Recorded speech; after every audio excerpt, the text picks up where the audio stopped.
Sadasivpet MEO కార్యాలయం ముందు DYFI యువజన సంఘం ఆధ్వర్యంలో ధర్నా నిర్వహించారు. ఈ సందర్భంగా డివైఎఫ్ఐ జిల్లా కార్యదర్శి అనిల్ మాట్లాడుతూ సదాశివపేట పట్టణంలో ఉన్న ప్రైవేట్ పాఠశాలల్లో ఫీజులను నియంత్రించాలని GO number 1, GO number 42, GO number 90 ప్రకారం ప్రైవేట్ పాఠశాలల యజమానులు ఉల్లంఘిస్తూ ఇష్టానుసారంగా ఫీజులను పెంచుతూ ఫీజుల భారాన్ని తల్లిదండ్రులపైన మూపడం సమంజసం కాదని తెలిపారు. ఈ కార్యక్రమంలో సదాశివపేట పట్టణ కార్యదర్శి శ్రీకాంత్, నాయకులు యూసుఫ్, ప్రశాంత్, రవి తదితరులు పాల్గొన్నారు.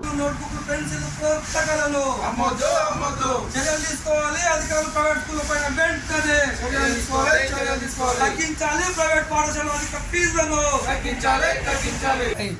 సదాశివపేట పట్టణ కమిటీ ఆధ్వర్యంలో ఎంఈఓ ఆఫీస్ ముందు రావడం జరిగింది. ఎంఈఓ ఆఫీస్కు వస్తే ఇక్కడ అధికారి గదికి తాళం వేసి కనబడుతుంది. నిన్న కూడా తాళం వేసే ఉంది. కానీ ఏ రోజు కూడా అందుబాటులో గతంలో ఎంఈఓ నిత్యం ప్రజలకు, ప్రజా సంఘాలకు అందరికీ కూడా అందుబాటులో ఉండేవాడు. ఈ ఎంఈఓ వచ్చినప్పటి నుంచి మాత్రం ఇప్పటి వరకు అందుబాటులో ఉండే పరిస్థితి లేదు. దీంతో ప్రైవేటు యజమాన్యాలకి ఇది ఒక ఆసనగా అయిపోయింది. బుక్కులు, పెన్నులు, పెన్సిళ్ళు కూడా బహిరంగంగా అమ్ముతున్నా ఏ ఒక్క ప్రైవేట్ పాఠశాలలో కూడా ఈరోజు ఎంఈఓ చర్యలు తీసుకోవాలి. డ్రెస్ కూడా అమ్ముతున్నారు.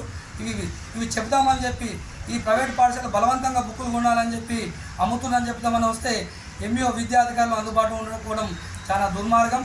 ఇది సరైన పద్ధతి కాదు. ఒకవైపు విద్యా సంవత్సరం ప్రారంభమై తల్లిదండ్రులు